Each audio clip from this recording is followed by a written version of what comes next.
we're back. This is a result of a twist out using one brand, and if you want to see how I got this look, then stay tuned. This is week 1 of my rice water challenge. I've done this in the past, and the way I've done it, I've just cooked my rice like normal and then strained that water into this jar. This jar has stayed over, like, I think it's 2 nights at this point, so the fermented part is at the bottom. I just strain out the excess water. You actually don't need a strain because it wasn't that thick at the time as I thought it would be. And then you just keep the like extra white part, the fermented part, and that's what I'm going to be using. I'm just going to shake it up because I couldn't let go of all the water, otherwise the fermented areas would have gone with it. So that's how much water I kept in. Just shake it and put it in my splits bottle. So this is week 1 of the rice water challenge. I did this back in 2016. What I did not do after this is correct my pH balance, and that, I think, that's what, that's what killed me in the end, because I didn't do as much, or there wasn't as much information at that time about this. So over here, I'm just doing a quick length check. This is personally for me, so that when I do post another video, I can go back to see how long my hair was. And yeah, so this is just my length check, and I will be doing an Instagram post on a shampoo and conditioner that I'll be using for my pH balance, but you can research because it's not just that brand. It just happens to be what I have, because I'm not going to go out and buy it. That's a firm belief that I have. If I start something, it has to be within reach for me. I'm not doing the extra or the most just to make sure that I can do a challenge. So yeah, I just apply this to my roots and to the rest of my hair. I left it on for about 30 minutes. For about 30 minutes. And then I rinsed it out and I started with the rest of my shampoo. So at this stage I use it as a pre-poo, but with my next wash I'll be using it as a deep conditioner. So as per use, just sectioning the hair, spraying it on my roots first and massaging it in like you would if you apply an oil. That's just how I do it.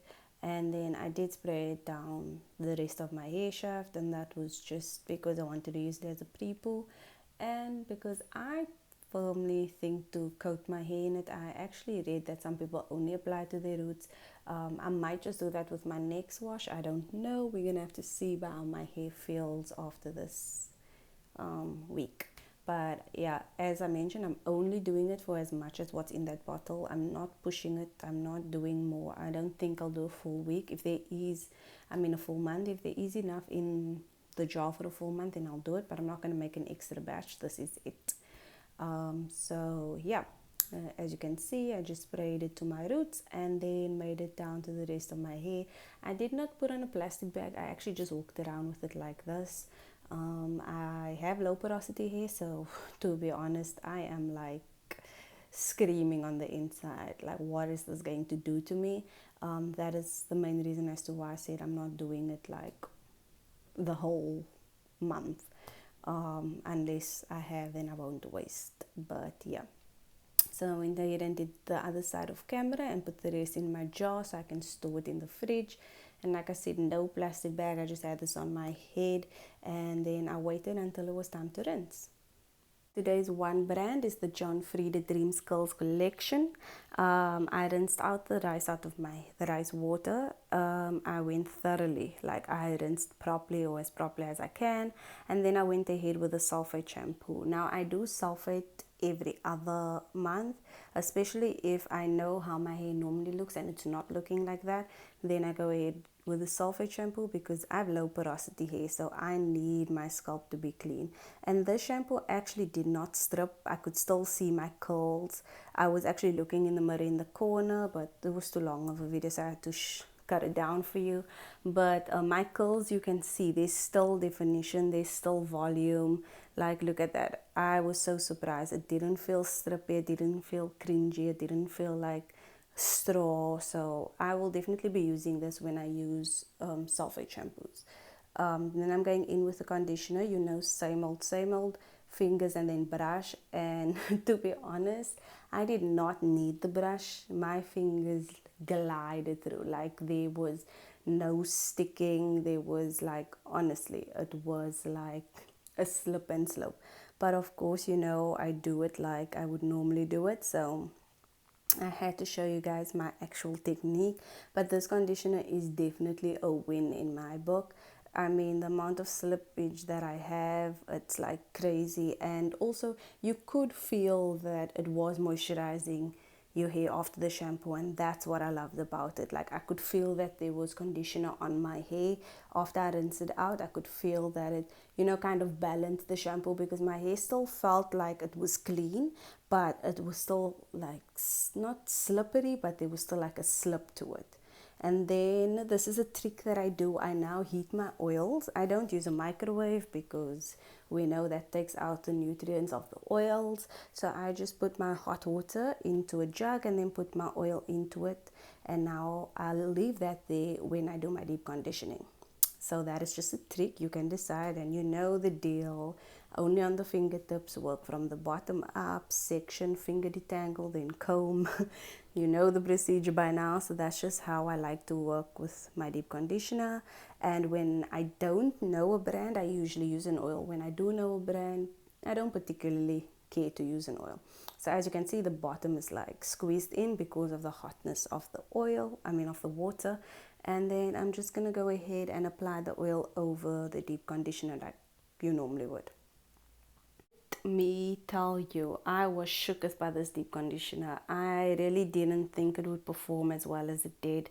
It made my hair so soft, and it had so much slip even afterwards. Like when my hair was rinsed out, like I could still run my fingers through my hair, and that's a big thing for me because I don't like using tools. So when my deep conditioner works, that means like I can still run my fingers through my hair even after I rinsed out. So I did the rest off camera, as you know, and just look at the definition, look at like my curls, look at the moisture. You can literally see the sheen on my hair. Like this deep conditioner and oil is definitely like the perfect combo. Look at my broken hairs, even that is curling. So you know, I don't put a plastic bag on because I want to see how it performs. And then I went ahead and rinsed it. My back was killing me, so I came to sit down. That's why I have the t-shirt on my lap, because I didn't dry my hair at all. But yeah, this is how my hair looks. So you know the usual. We're gonna part and start with the styling. Now, in all honesty, I should have done a wash and go with this collection. That's what I should have done. I'm just a twist type of girl. That's just what I like to do. That's how I like to use my products. But after seeing the results, I definitely think that I would have benefited more from a wash and go, because you'll see as I'm applying this product, like look how luxurious it is. Look at my hair, it's not even shrinking, the elongation is there. I would say that I did apply too much product. I felt that on my hand, but you'll see how I get rid of it. You know, the deal is just to make sure you get rid of it before you go and sleep or before you go and dry your hair. Then you'll be all good with product overload. You just have to take it off before your hair starts drying. So I just apply this like loosely, because like I told you, my hair was dripping wet. So the only way to catch all that moisture is to apply product immediately, like we would in the shower. But of course I'm outside of the shower, so I just decided to put it on like this for a while, just to catch all that water, because it's been on my face. So I just did it this way and then tie it up, and then I'll work in sections like I normally would. So if you're doing this in the shower, you don't have to do it this way. This was just me needing the water to stop running down my face. So you'll see now what I mean by the deep conditioning. Like look how my hands is running through my hair. This is after the product is in. This is not the deep conditioner, this is the curling cream, but I'm just making the example of, usually at this point you still need to use a few tools to, you know, slide through your hair. But look how my hands are just sliding through. I didn't comb it before, I didn't do anything. So at this point is when I actually realized, oh, maybe you should do a wash and go. But I just didn't have the type of patience for a wash and go, so that's why I decided to do a twist. But look at the volume, look at my curl definition, like it's insane. I'm really impressed with this product.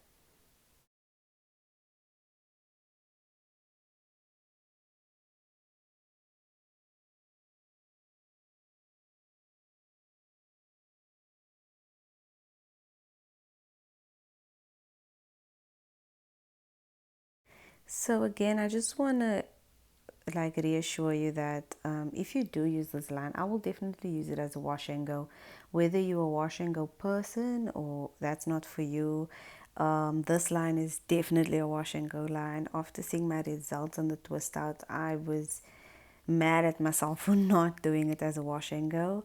And I'm just locking my hair with the same oil that we used for the deep conditioning. I just placed it in the fridge and then did the oil afterward. Because I'm a twist girl, I really do wash and actually don't do wash and goes, to be honest, because I don't do my hair when I need to go out. Always making sure that I'm doing my hair and then I'm going to sleep. So I'm just blotting my hair. That's how I get rid of excess product. So I will basically just scrape off the product of my hair. Whatever's left, I will then place that wherever. And then after my twists, I will use a t-shirt, the same one that I used to dry my hair, and then just blot the excess product, because as you know, it will either make your hair stay wet for longer, or you will start having residue on your hair like once it's dried. So that's my trick to avoid that process.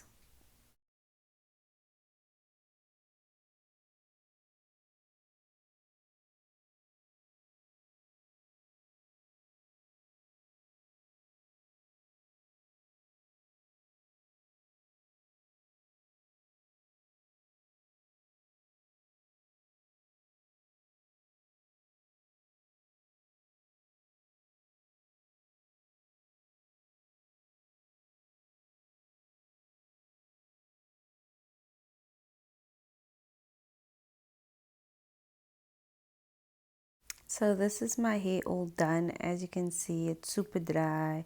It's not like hectic. And then this is the next day.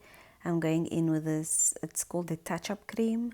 I'm definitely impressed with it, to be honest. Again, like I said, wasn't like, wow, this is going to be this or that. So, like I said, if I had to do a wash and go and sleep with my hair like in a pineapple, this touch-up cream would have done the best for me, because the touch-up cream is said to be used on dry hair. So, like to refresh, I would definitely use this again as a refresher. And then whenever I put product on my hair, I always use an oil afterwards. It's also just a tame frizz, especially when your hair was wet, I mean dry, and then you're making it wet. Frizz is known to come that way as well, so I'll always lock it in with an oil. Yeah, I'm just reactivating the hairs that weren't so great, and of course my postpartum, which is like hairs that are thicker and then thinner and then broken off, etc., etc. So I usually try and do those pieces more often, because that's always the pieces that look whack any time of the day. And then I love the volume, though. I'm not gonna lie, I love the volume and the fact that it dried actually super quick. It didn't take, normally my hair takes about a day and a half to dry, up to 2 days. This wasn't the case with this, so I really liked it. Again, I'm using the touch-up cream. That's what you see on the back of my hand there. So I will definitely recommend doing this as wash and go, this product range. And like I say, this will be my ever so often when I do a sulfate wash or when I need a sulfate wash, then this will be the full collection I'll use. I really see now that I should have left it as a wash and go. But I'm not mad at the ends. So you can see my ends, there's still definition on there. My roots, you can see it's like volumized. So I don't mind the outcome, because it's usually what I would wear anyway. And at this point, if it really bothers me, then I do a high puff or something. But I don't mind it at all, because you can still see the definition and you can still see the volume. But for an actual look that I would go for, I would leave it as a wash and go, because this product range definitely doesn't shrink your hair as much. It doesn't like dry out your hair. Even with the shampoo and the conditioner, like I could still see my curls.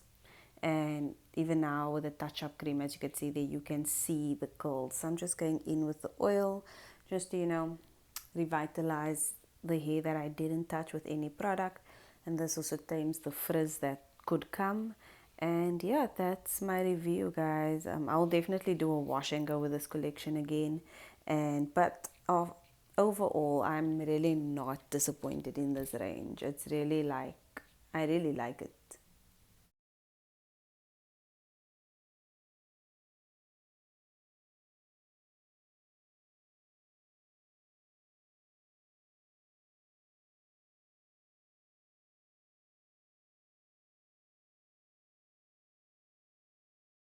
So this is my twist out results. I hope you enjoyed the video, and I'll see you soon on the next one. Thank you.